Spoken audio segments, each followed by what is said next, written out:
The rain poured relentlessly over the dazzling city of Seoul, smearing the neon lights into dreamy blurs against the fogged glass windows of Maison Elegance, one of the most exclusive restaurants downtown. Inside, Junho sat alone at a private table by the window. The dim, golden lights cast sharp shadows across his handsome, stoic features. His deep-set eyes were focused on his wristwatch, though his mind was somewhere else entirely. Across the room, heads subtly turned to admire him. His presence was magnetic, the tailored suit, the sleek black hair combed perfectly, the sharp jawline that looked almost carved from stone. To many, he was the embodiment of success. CEO of Jihan Group, one of Korea's top conglomerates. 35. Wealthy, powerful, unattainable. But tonight, none of it mattered. He sighed deeply and adjusted the silver cufflinks on his shirt. The blind date had been another disaster. The woman, though beautiful, had spoken only of brands, yachts, and her vacations in Europe. She hadn't once asked him about him, his dreams, his fears, his loneliness. Just like the others. Junho leaned back, expressionless, while the waiter discreetly cleared the untouched desserts from his table. His mother had arranged this date, like all the others, desperate for him to marry and continue the family legacy. But sitting here, drowning in yet another evening of hollow conversation, he felt only exhaustion. He reached for his glass of water, but stopped halfway as his phone buzzed against the table, flashing the name he had come to both rely on and resent. Kong Min Seok, personal assistant. Without hesitation, he answered. Yes? Sir, Min Seok's voice was low and urgent. Apologies for interrupting. There's been a development. The Nigeria investment meeting, it's been moved up. You need to leave in 2 days. Junho closed his eyes for a brief moment, stifling a groan. He hated unexpected travel, especially long trips. Nigeria felt a world away. Understood, he said curtly. And sir, your mother insists you return immediately after. There's another engagement scheduled.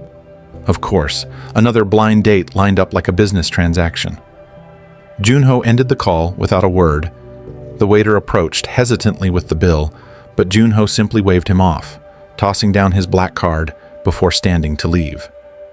The restaurant's lobby was a whirl of fragrances and laughter, but Junho walked through it as if moving underwater.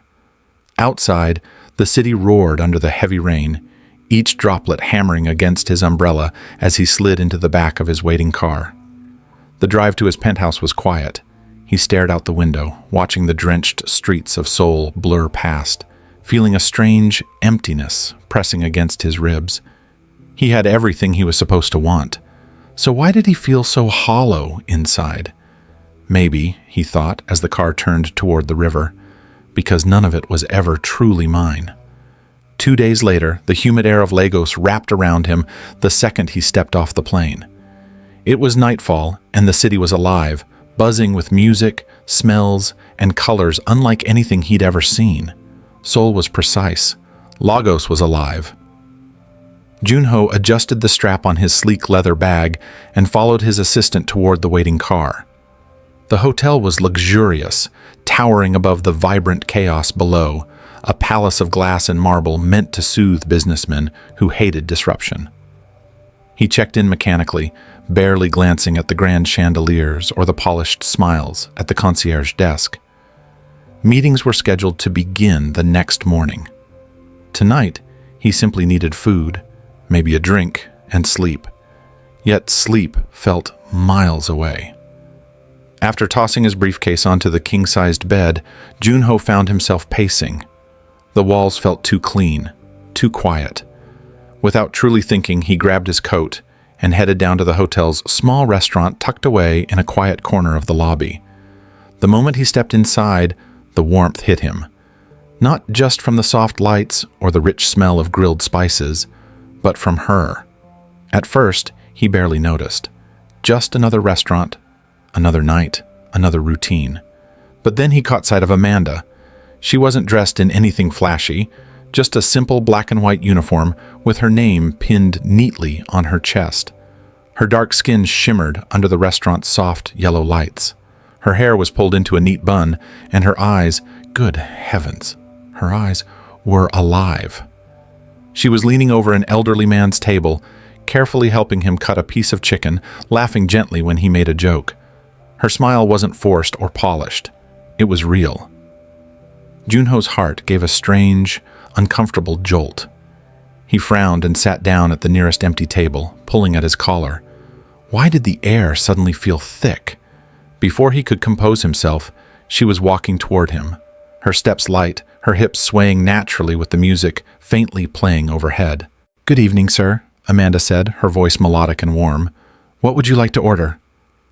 For the first time in a very, very long time, Junho found himself tongue-tied. He stared at her, her radiant smile, the kindness in her eyes, and forgot every practiced word he usually used with staff. "Just water," he muttered. Amanda tilted her head slightly, amused. "Are you sure?" she asked playfully. "We have very good jollof rice. Most foreigners love it." Jollof rice? Junho had never heard of it before. Some kind of local dish, no doubt. Without understanding why, he said, "I'll have that." Amanda's smile widened, lighting up her whole face. "One jollof rice coming right up." As she walked away, Junho exhaled slowly, feeling his heart thump awkwardly in his chest. It didn't make sense. She was just a waitress, a stranger. And yet, as he watched her laugh with another guest, the feeling gnawed at him. Deep, unexpected. He wasn't here for distractions. He was here for business. But deep down, something told him this business trip was about to change everything. Junho watched her go. He didn't understand what had just happened. He had met many beautiful women. Many had tried to impress him, but none had made him feel this strange warmth inside. Maybe it was the way she smiled, like she really meant it. Maybe it was the way her eyes shone with kindness. Or maybe it was just that she didn't seem to care who he was at all. Junho looked around the restaurant. It was simple, nothing like the gold and glass places he was used to. The walls were painted warm colors. The tables were wooden and a little worn. The music was soft and happy. It felt real, comfortable. For the first time in a long time, Junho let himself relax a little.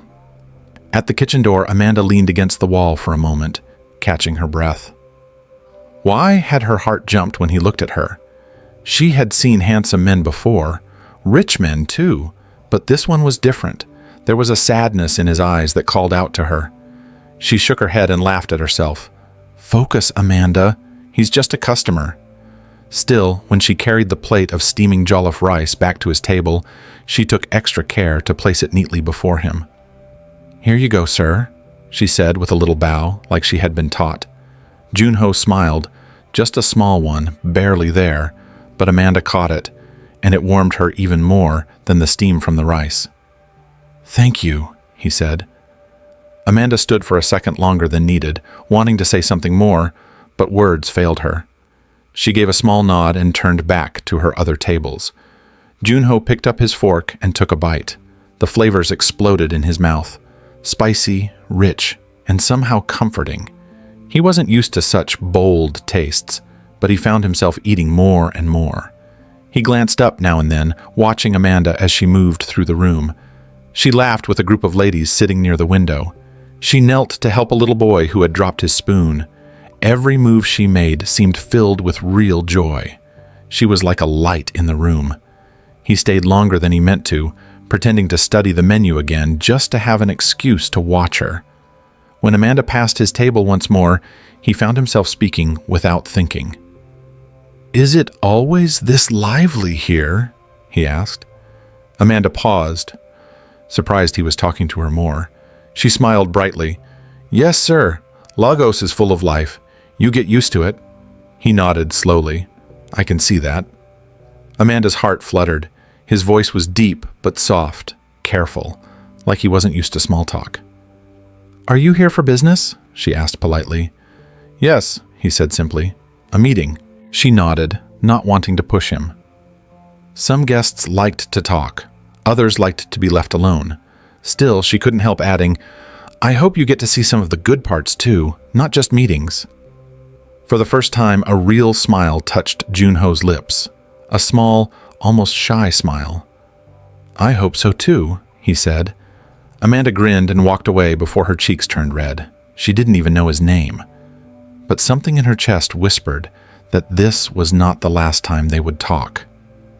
As she disappeared into the kitchen, Junho sat back in his chair, feeling something he hadn't felt in years. Hope. He picked up his phone to check his messages, but found himself scrolling absent-mindedly. Nothing seemed urgent anymore. Nothing pulled at him like she had. Outside the window, the Lagos night buzzed with energy. Inside, a quiet warmth spread through his chest. He didn't know it yet, but tonight was the start of something that would change both their lives forever. And tomorrow, he was already planning to come back. The next morning, the bright Lagos sun pushed through the heavy curtains of Junho's hotel room. He sat at the edge of his bed, buttoning his white shirt, but his mind wasn't on the day's business meetings. It was on her. Amanda. He shook his head and let out a small laugh. "You're acting foolish," he told himself. "You met her once." Still, the memory of her smile, the warmth of her voice, stayed with him like a gentle song he couldn't forget. He grabbed his black jacket from the chair, checked his reflection quickly in the mirror, and headed down to the conference room. The meeting was long. Numbers, charts, talks about investments. Junho sat through it all, giving the right answers, signing the right documents. But inside, he was distracted. He kept remembering the way Amanda had teased him about the jollof rice, the sparkle in her eyes. By the time the meeting ended in the late afternoon, his assistant Min-seok looked concerned. "Sir, would you like to rest before dinner?" Min-seok asked carefully. Junho shook his head. "No, I'll eat downstairs." Min-seok raised an eyebrow but said nothing. He had worked with Junho long enough to know when not to question him. Junho walked toward the restaurant, his steps quicker than usual. As he got closer, he found himself feeling something he rarely felt: nervous. He pushed the door open and looked around, searching for her. And there she was. Amanda was laughing with another waitress at the back counter, tying an apron around her waist. She looked up, and for a moment their eyes met across the room. Something passed between them, something warm and real. Amanda's heart skipped a beat. She hadn't expected him to come back. Most hotel guests didn't eat at the same place twice unless they had no choice. She straightened her apron quickly and walked over. "Good evening, sir," she said with a smile that she hoped didn't show how fast her heart was beating. "Back for more jollof rice?" Junho chuckled softly. "Maybe, or maybe I came back because the service was too good." Amanda laughed, covering her mouth with her hand. She wasn't used to guests saying things like that. He was teasing her, but not in a rude way, in a kind, soft way. She handed him a menu. "We have other dishes too, you know," she said, her voice playful. He pretended to study the menu for a moment before looking up. "I think I trust your choice," he said. Amanda blinked in surprise. "Me?" He nodded. "Pick something you think I should try." Amanda smiled wide. No one had ever asked her that before. Usually guests just wanted fast service, not real conversation. "All right," she said. "I'll bring you something special." As she walked back to the kitchen, she felt lighter, like her feet were floating. She didn't understand why this one guest was different. She only knew she liked talking to him. It made her day brighter. In the kitchen, she asked the cook for a plate of spicy suya beef with fried plantains, a real favorite. As the food cooked, Amanda leaned against the counter, stealing glances at Junho. He was sitting patiently, his hands folded neatly on the table. He didn't look at his phone like most rich men did.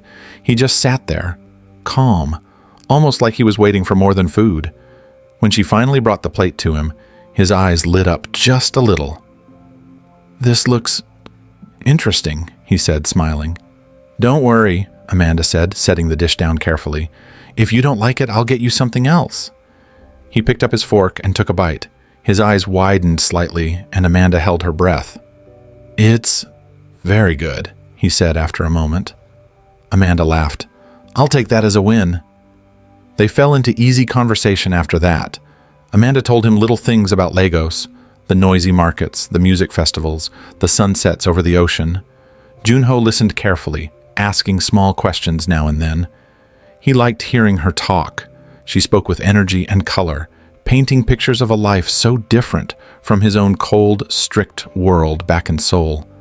And Amanda found herself talking more freely than she had with anyone in a long time.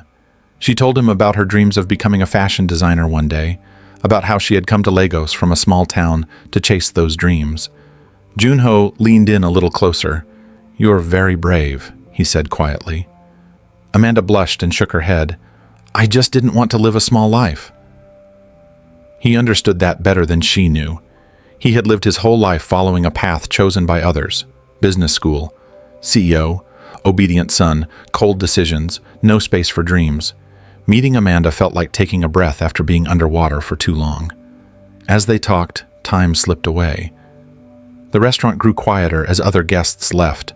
The waiters began cleaning the tables and turning down the lights. Amanda looked at the clock and gasped. "I'm so sorry, sir. I've kept you too long," she said, standing up quickly. "You didn't," he said softly. "Thank you for tonight." Amanda smiled, tucking a stray curl behind her ear. "Come back tomorrow. I'll tell you about the best places to visit before you leave." Junho stood and bowed his head slightly. "I'd like that." Their hands brushed lightly as she handed him the bill, and for a second, they both froze. Neither spoke. The connection was there, alive and electric. Junho turned and walked out into the warm night air, his heart lighter than it had been in years. Amanda watched him go, her chest full of strange, new feelings she didn't yet understand. But as she cleaned the table he had left, she found herself smiling without even meaning to. Maybe, just maybe, fate had plans for them both, and tomorrow would bring them even closer. The next few days passed like a dream. Every evening Junho came back to the restaurant, and every evening Amanda was there, waiting with a smile that made the whole room feel warmer. Sometimes they talked about food, sometimes about music, sometimes about life in Nigeria compared to life in Korea. Amanda loved hearing about the snowy winters and the busy streets of Seoul. And Junho loved hearing about Amanda's childhood, her dreams, and the small joys she found even in hard times. They laughed a lot, and sometimes they sat quietly, just enjoying each other's company. Amanda didn't know how it had happened, but somehow this serious, quiet man had found a place in her heart. And Junho? He felt alive again, something he hadn't felt in years. But neither of them spoke about what was happening between them. They just let it grow, silently, carefully, like a secret garden. Until one night, everything changed. The restaurant was a little busier than usual. A group of women dressed in bright colors and expensive shoes had come in for dinner. They talked loudly, laughed loudly, and ordered a lot of food. Amanda didn't mind. She liked busy nights. They made the hours go by faster. She was wiping down a table when she heard a sharp whisper behind her. "That's him," one of the women said. Amanda's ears perked up, though she kept cleaning, pretending not to listen. "The youngest CEO of Jihan Group," another woman whispered. "Worth millions." Amanda froze. CEO? Millions? She turned slightly to glance at the table. The women were looking across the room, at Junho. Amanda's heart skipped a beat. She finished cleaning the table and walked quickly to the kitchen, her mind racing. He was a CEO? A millionaire? He had never said anything. He had never acted like he was better than anyone else. He ate simple food. He listened when she talked. He laughed at her silly jokes. But now, she felt like she didn't know him at all. Amanda stayed in the kitchen longer than she needed, trying to calm her shaking hands. Maybe it's a mistake, she thought. Maybe they're wrong. But deep down, she knew it was true. She had seen it in the way he carried himself, the quiet confidence, the expensive but simple watch on his wrist, the way he spoke, always careful, always calm.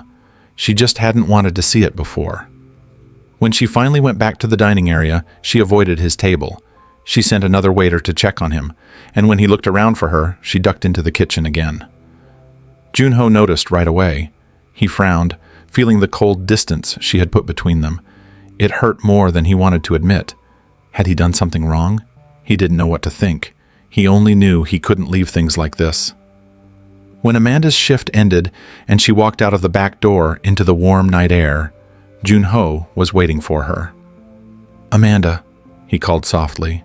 She stopped, her hands tightening around her small purse. "Why are you avoiding me?" he asked, stepping closer. Amanda turned slowly to face him. The night breeze brushed against her cheeks, but she barely noticed. Her heart was pounding too loudly. "Why didn't you tell me?" she asked, her voice trembling. "Tell you what?" he asked gently, though he already knew.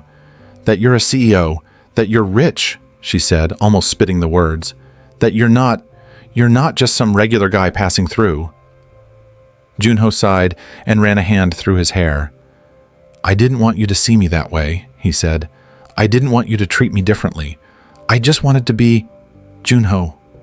Amanda looked at him, her heart hurting in a way she couldn't explain. "You lied to me," she whispered. "I didn't lie," he said quickly. "I just didn't say everything." Amanda shook her head, tears stinging her eyes. She had trusted him.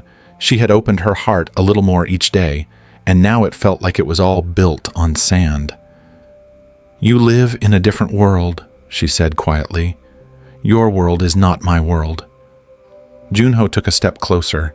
His voice was low, almost desperate. "Maybe," he said, "but when I'm with you, I don't feel like I'm in that world. I feel free." Amanda looked up at him, seeing the honesty in his eyes. It broke her heart a little more.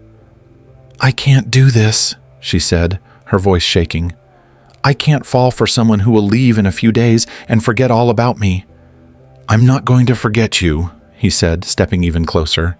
His hand lifted as if to touch her, but he stopped himself. "Amanda, please, believe me." Before she could answer, his phone rang loudly, cutting through the quiet night. Junho flinched. He pulled out the phone and looked at the screen. It was his mother. Amanda saw the way his face tightened. She saw the weight fall back onto his shoulders. The world he had tried to leave behind was pulling him back. He hesitated for a moment, then answered. "Yes, Mother," he said, his voice flat. Amanda turned away, blinking back tears. She didn't want to hear the conversation. She didn't want to be reminded that no matter what he said, he belonged to a world she would never fit into. Junho ended the call quickly, his face pale. "My mother knows," he said quietly. "She knows I'm here. She's not happy." Amanda hugged her arms around herself.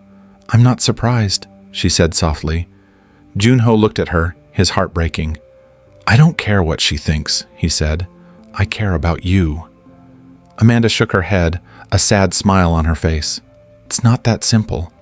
She turned and walked away into the night, her steps slow and heavy. Junho stood there, watching her disappear into the darkness, feeling more helpless than he ever had before. He wanted to chase after her. He wanted to pull her into his arms and promise her the world. But how could he fight a battle she didn't even want to fight? And deep down, he knew this was only the beginning of their troubles. Amanda didn't go home right away. She walked through the quiet streets, her mind a storm. The soft night air brushed against her skin, but she barely felt it. Her heart was too heavy. How could she fall for someone like Junho? A CEO, a man from a world she didn't belong to, a man with a life already planned out by others. She stopped by a small park near the hotel, sitting down on a worn bench under a tree. The moon hung above her, big and full, casting silver light over the empty street. Amanda hugged her knees to her chest, staring at the ground. She had worked so hard to build a simple, peaceful life. She couldn't afford to dream too big. Dreams always hurt when they broke. Footsteps crunched on the gravel path behind her. She didn't look up. She already knew who it was. "Amanda," Junho's voice said softly. She stayed quiet. He sat down on the bench, not too close, giving her space. For a few moments, they just sat there. The only sounds were the distant hum of traffic and the whisper of leaves in the wind. "I'm sorry," Junho said finally. "I didn't mean to hurt you." Amanda stared straight ahead, not trusting herself to speak.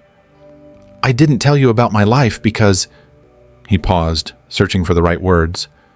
"Because I didn't want it to ruin what we had." Amanda let out a small, bitter laugh. "What we had?" she asked quietly.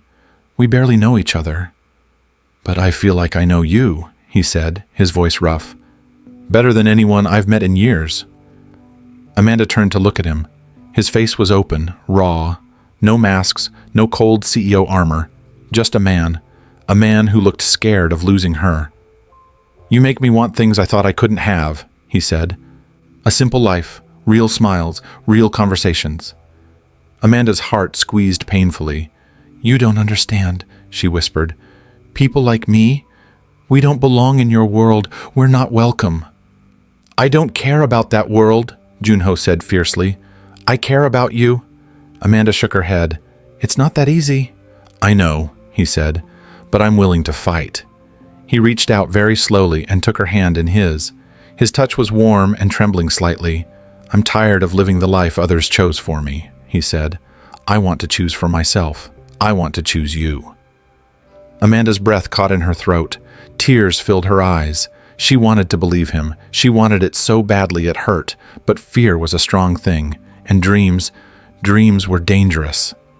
She pulled her hand away gently and stood up. "I need time," she said, her voice breaking. Junho stood too, his face falling. "I'll wait," he said quietly, "as long as it takes." Amanda nodded once, then turned and walked away, her heart shattering with every step. Under the cold light of the moon, Junho watched her go, knowing that he had spoken the truth. He would wait, no matter how long it took, because for the first time in his life, he had found something worth waiting for. The next morning, Junho sat in his hotel room, staring at the untouched breakfast on the tray beside him. His phone buzzed again and again, missed calls, messages, all from the same person, his mother. He knew he couldn't avoid her forever. With a deep breath, he finally picked up the phone and called her back. The moment she answered, her voice exploded through the speaker. "Where are you?" she demanded. "In Nigeria," he said calmly. "I know that," she snapped. "Wasting time at some low-class restaurant flirting with a nobody." Junho closed his eyes, trying to stay calm. "Mother," he said, voice low, "she's not a nobody." There was silence for a moment. Then his mother's voice dropped into a dangerous, cold tone. "You have a duty, Junho," she said. "To your family, to the company. You are expected to marry someone worthy. Someone like Chairman Park's daughter." "I don't want that," he said, his chest tightening. "You don't have a choice," she hissed. "You will come back, you will marry, and you will stop this foolishness." "No," Junho said simply. The line went dead silent. "No," his mother repeated, disbelief in her voice. "I said no," Junho said. "I'm not a tool for the company. I'm a person." "You are nothing without the Jihan name," she shouted. Junho's hand shook, but he held the phone tightly. "I was nothing even with it," he said softly. "Until now." His mother's voice turned cold as ice. "If you do not return immediately, you will be cut off. No more inheritance, no more company, and nothing." Junho swallowed hard. The family business was his whole life, his identity. But when he closed his eyes, he didn't see contracts or money. He saw Amanda, laughing, smiling, alive. "I understand," he said quietly. His mother hung up without another word. The silence in the room was deafening. Min Seok knocked lightly on the door before stepping in. "Sir," he said carefully. "Your mother, she's coming here." Junho blinked. "What?" "She's flying to Nigeria today," Min Seok said. "She wants to bring you back herself." Junho rubbed his face with his hands. Of course she was. She never gave up without a fight. "Prepare the car," he said, standing up. "I need to go out." "Where to?" Min Seok asked. Junho grabbed his jacket. "To see Amanda." Meanwhile, Amanda stood behind the restaurant counter, trying to focus on work, but her heart wasn't in it. She kept thinking about last night, about the way Junho had looked at her, about the way he had held her hand like she was something precious. She told herself it didn't matter, that it was better this way. But the ache in her chest said otherwise. She was wiping down a table when the restaurant door opened. She looked up, and her heart stopped. There he was, Junho. He looked tired, pale, but determined. He walked straight to her, ignoring the stares from the other guests. "Amanda," he said softly. She dropped the cloth in her hand without realizing it. "I need to talk to you," he said. She looked around nervously. "I'm working," she whispered. He reached into his pocket and pulled out something small, a tiny necklace, simple, beautiful, a little silver charm shaped like a tiny star. "I wanted to give you this," he said. "It's not expensive, it's not fancy, but it's from me." Amanda's hands trembled as he placed it in her palm. "A star," she whispered. "You're my star," he said simply. "You make the darkness smaller." Tears filled Amanda's eyes. Before she could say anything, loud voices erupted from the entrance. Amanda turned and froze. A tall, elegant woman in a sharp suit was marching toward them. 2 bodyguards followed her closely. Amanda knew instantly who it was, Junho's mother. And from the look in her eyes, she was ready for war. The restaurant went silent. All the guests turned to stare as the tall, powerful woman marched across the room. Her heels clicked sharply against the floor. Her cold eyes were locked onto Junho and Amanda. Amanda stood frozen, the little necklace still clutched in her hand. "Junho," his mother said, her voice low but dangerous. "Come." Junho didn't move. He stepped closer to Amanda instead, standing between her and his mother like a shield. "This is Amanda," he said clearly. "She's the woman I care about." His mother's eyes narrowed. "I don't care if she's the Queen of England," she said coldly. "You are embarrassing yourself and your family." Amanda's chest tightened painfully. She had never felt so small in her life. "I'm not leaving," Junho said, his voice steady. His mother laughed softly, but there was no humor in it. "You think this waitress belongs in your world?" she said with a sneer. "She doesn't even know what it means to stand beside a man like you." Amanda's hands curled into fists, but she stayed silent. What could she say? The woman wasn't wrong. Amanda didn't know what it meant to live in his world of power and rules. "Mother," Junho said, his voice hard, "I'm tired of you controlling my life. I decide who I love. I decide who I stand with." His mother's eyes flashed with anger. "If you walk away from me now," she said, her voice low, "you walk away from everything. The company, the inheritance, everything you've worked for." Amanda's heart sank. She couldn't let him do that. Not for her. "Junho," she said, her voice shaking, Maybe your mother is right." He turned to her, shock and pain written all over his face. "No," he said quickly. "Amanda, don't say that." Tears burned in Amanda's eyes. "I'm not strong enough for your world," she whispered, "and you shouldn't have to choose between your family and me." "You're wrong," he said, reaching for her hand, but she pulled back. "Please," she said, tears running down her cheeks. "Don't make this harder." Junho looked at her like she had just ripped his heart out. Amanda turned and ran out of the restaurant, the little necklace still clutched tightly in her fist. Behind her, she heard his mother's cold voice. "See, Junho, she knows her place." Junho didn't answer. He just stood there, his heart breaking as he watched Amanda disappear into the night. And in that moment, he realized something deep and painful. If he wanted Amanda in his life, he would have to fight harder than he ever had before, and he would have to be willing to lose everything. Amanda ran through the busy streets, her vision blurred with tears. She didn't know where she was going. She just needed to get away, away from the hurt, away from the impossible choice she couldn't bear to make. She finally stopped at a small park and collapsed onto a bench, burying her face in her hands. The little silver star necklace dug into her palm, and she sobbed harder. How could love feel so good and hurt so much at the same time? She thought about Junho's face, the pain in his eyes when she walked away, and she hated herself for causing it. But what choice did she have? Even if Junho was willing to give up everything for her, she couldn't let him. He had a future in Korea, a powerful future. She couldn't be the reason he threw it all away.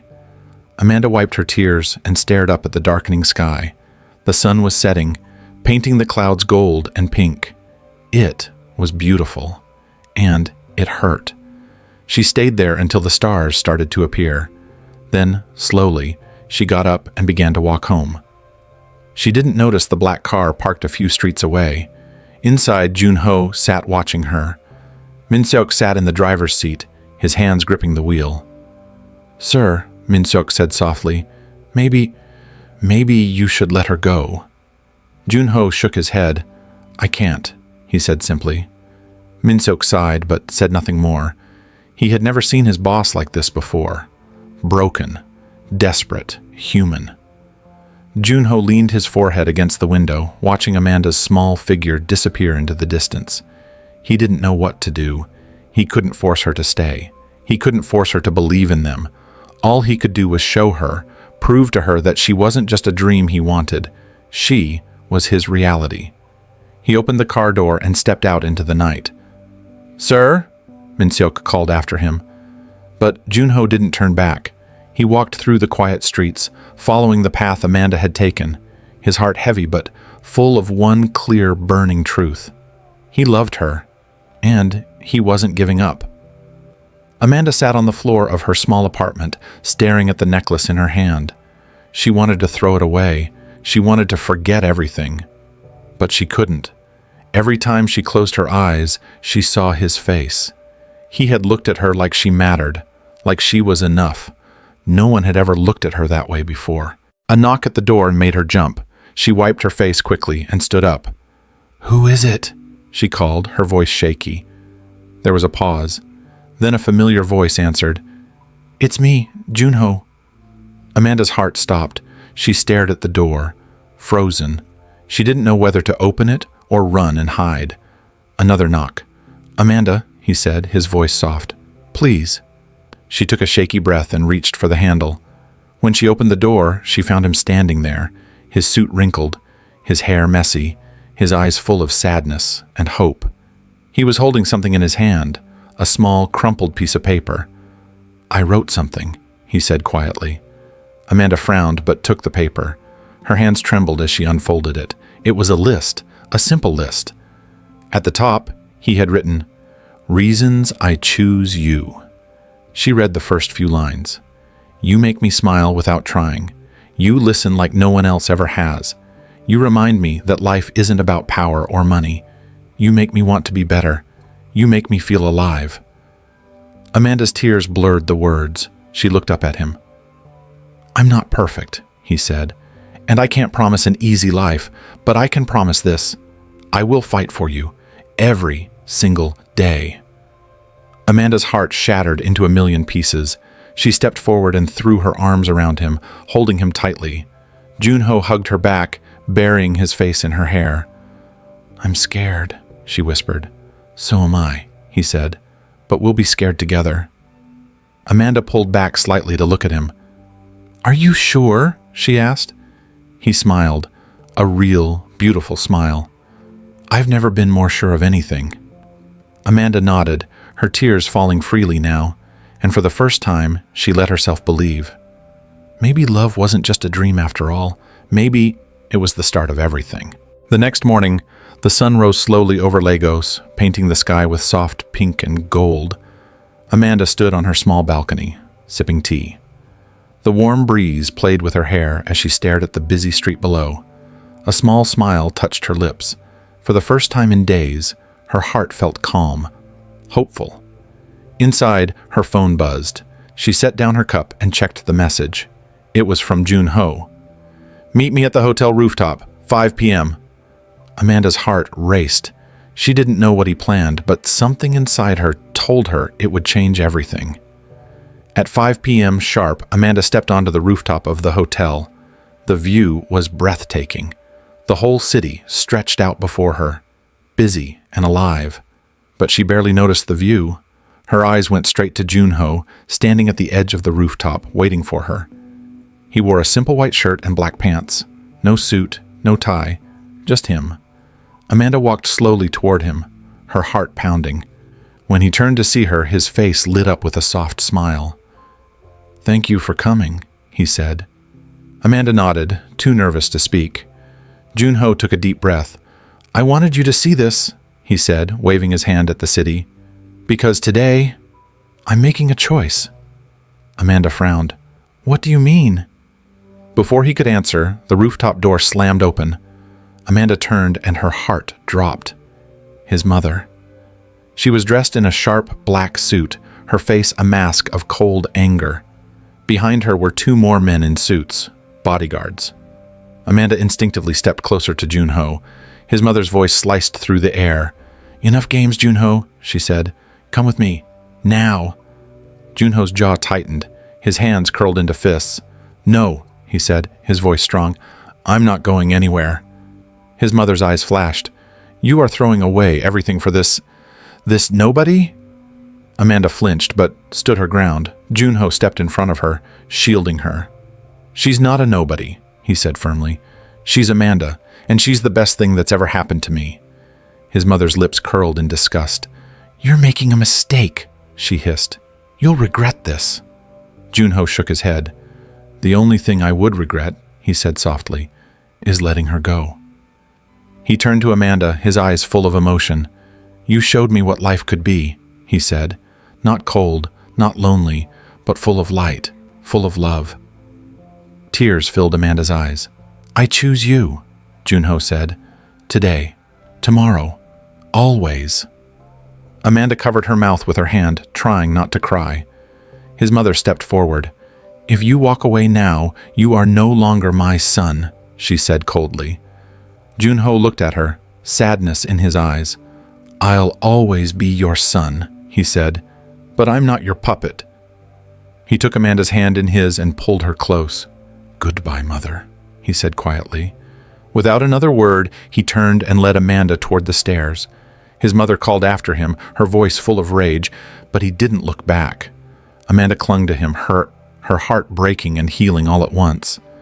At the bottom of the stairs, they stopped. Amanda looked up at him, tears in her eyes. "You just gave up everything," she whispered. He smiled gently. "No," he said. "I finally found everything."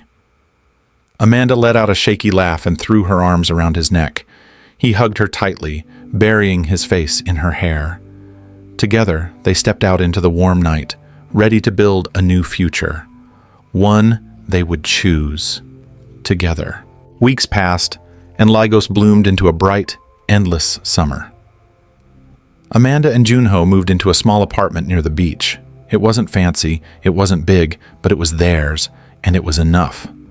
Amanda started working part-time at a local boutique, saving money to open her own little fashion studio. Junho began working remotely, using his skills to start a small business helping Nigerian companies grow. Life was simple. Life was sweet. One lazy afternoon, they sat on the beach, toes buried in the warm sand, watching the sunset. Amanda leaned her head on Junho's shoulder, feeling completely at peace. "Do you ever miss it?" she asked softly. "The big life? The money? The power?" Junho chuckled. "I don't miss being lonely," he said. "I don't miss feeling like a machine instead of a man." Amanda smiled. "You're sure you don't regret it?" He turned to her, his eyes full of love. "I don't regret a single thing," he said, "because every choice I made brought me to you." Amanda's heart swelled. She reached up and cupped his cheek with her hand. "I love you, Junho," she whispered. He smiled and kissed her palm. "I love you too, Amanda," he said, "more than anything." As the sun dipped below the ocean, painting the sky in gold and crimson, Junho reached into his pocket. Amanda watched, surprised, as he pulled out a small velvet box. Her hands flew to her mouth. He opened the box to reveal a simple silver ring. No diamonds, no flash, just pure, shining love. He took her hand. "I don't have a fancy house or a big name anymore," he said, "but I have my heart, and it belongs to you." Amanda's tears spilled over. "Will you marry me?" he asked, his voice trembling slightly. Amanda laughed through her tears. "Yes," she whispered. 1,000 times yes." He slid the ring onto her finger, and they leaned into each other, sealing the promise with a kiss so full of hope and love it felt like the whole world disappeared around them. In that moment, Nothing else mattered. Not the past, not the future. Only them. Only love. Hand in hand, they sat there on the beach as the stars came out, one by one, shining like tiny witnesses to a love that had been tested by fire and had survived. Amanda looked up at the sky and smiled. For the first time in her life, she wasn't wishing on a star, because everything she had ever wished for was sitting right beside her. And together, they would build a life not built on wealth or power, but on something much stronger, on love chosen freely forever.